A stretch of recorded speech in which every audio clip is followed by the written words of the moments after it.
Hey guys, Tonic here. Recently, Fallout 76 has seen a massive amount of new players trying out the game for the first time. So in this video, I'm going to be giving some tips and tricks that can really help new players get started in Fallout 76. Let's get into it.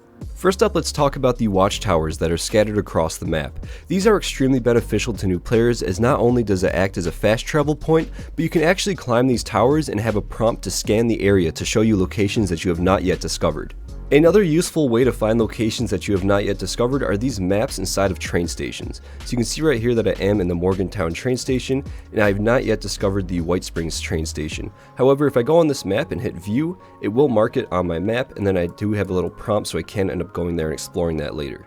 Another very helpful thing for new players is going to be getting a small backpack very early on. What you're going to want to do this is do the Overseer's quest line, and after a few quests you are going to be getting the Final Departure quest. This is going to take you to the Morgantown airport, and after exploring the building you are going to be coming across the Overseer's cache, and inside of this cache you are going to find a plan for a small backpack as well as a few other camp items. Now do remember to actually go into your inventory and read the plan, so that way you can go ahead and craft this backpack.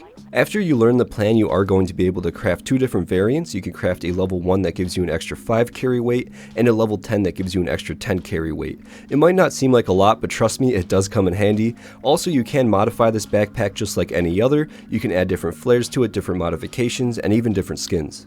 Next up, let's talk about utilizing public teams to travel across the map quickly. Public teams are a thing that allows you to join a group of up to 4 players, and you can actually fast travel to these players and to their camps for free. So a thing that I like to do when I have a new character is join these teams and look for people that are out in locations that I have not yet discovered, and then I fast travel there, run to the location and discover it, and that way it saves me a lot of time walking, and it's just very easy to get around the map by using this method. Also, while on the topic of public teams, I have noticed that a lot of new players are scared to join these public teams, maybe because the players are very high levels, or maybe just because they don't want to interact with anybody. But trust me, when you join these teams, there really isn't much expected from you. Most players just join these teams for the slight stat boost. For example, on the casual team, you will get a few extra intelligence for joining it, and the exploration team will give you extra endurance. So that is why most players join these things. Chances are you won't really have to talk to anybody, you won't really have to interact with anybody, and you can actually just fast travel around and utilize these public teams in a variety of ways. Another way to quickly traverse the map is to actually join events that are around the world. So you can see here that this event only cost me 10 caps, and it's going to put me all the way down in the Cranberry Bog, a location that I have not been to on this character. Now the event itself is going to be very hard because it is in a higher level area, but if you just spawn in there and run away, you can actually run right over to any location that you want, discover it for a future fast travel point, and that way you have a nice location on a part of the map that's very hard to get to at an early level. And while we are talking about events, if you do see an event around the map that has a lot of players at it, especially a lot of higher level players at it, go ahead and join that event. Being a low level player, people aren't going to be expecting you to try and carry that event. Just do what you can, do the minor tasks that you can, take some enemies for damage, and let the higher level players take care of all the bigger enemies, and chances are you are going to be able to complete that event and get some pretty decent loot, as well as kind of learn how these events work. Now, one event that you should really keep an eye out for as a beginning player is called Leader of the Pack. This event is going to have you hunt down different wolf packs, and inside of each wolf pack is going to be a legendary wolf. So by the time that this event is over, you are going to have 3 different legendary items, whether it be a legendary piece of power armor, normal armor, or some type of weapon. These things are going to be extremely helpful to you as a low level player. They're going to give you some nice bonuses to your weapons, things like doing extra damage to Scorched, extra damage to super mutants, higher damage when you are higher health, things like that. So do keep an eye out for that event because you can get some really good loot from it very early on. Now this next tip is something that I really wish I knew early on in the game. When you start out the game, you aren't going to have many weapon attachments learned, so if maybe you want to put on an extra long barrel to your hunting rifle or maybe some long scope, that isn't really going to be possible without learning the plan, and for the longest time I went around trying to buy the plans or find them during events or things like that, and it just took forever to get the things that I wanted. However, what I learned over time is that if you actually pick up all the weapons that you see that you like to use, so for example on this character I like to use the hunting rifle, so whenever I'm out looting, I'll try and pick up all the hunting rifles that I see, then I'll take them over to a workbench and scrap them, and this is actually going to have you learn all of the attachments much more quickly than trying to look for the plans or getting the plans dropped for you from different events. So as you can see, just from scrapping a few of them, I have unlocked many different attachments for this weapon. Now, I don't exactly have the resources on this character to craft these items yet. I do have to go get some adhesive, but at least now I do have the plans unlocked, so when I do go get some adhesive, I can make this hunting rifle much better than it used to be. Another extremely helpful thing to learn when you are first starting out is how to craft ammo.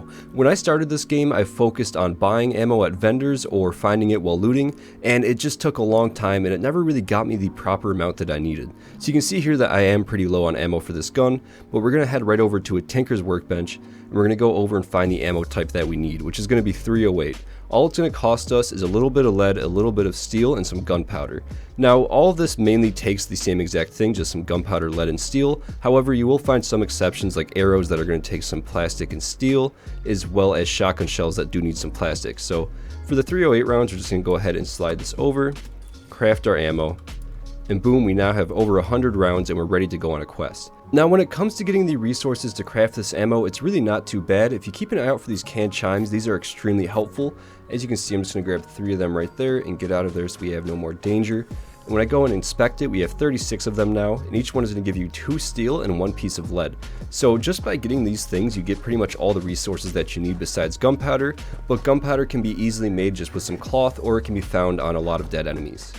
Now, another crucial thing to know while playing this game is that buying plants from vendors is extremely expensive. When you start building your camp, you are going to be wanting some different items to be able to place down in your camp, and buying them from vendors is just so expensive. So I highly recommend you to actually go to a lot of the player vendors. As you can see here, I went over to a player vendor, and the plans are just much cheaper. A lot of these players are going to be selling them for a lot less, and sometimes you can really get some great deals if you look around, where you can even spend 10 caps for a super nice item. And now this next one isn't really a tip or a trick, but more so just an answer to a very common question that I do see in the comments a lot.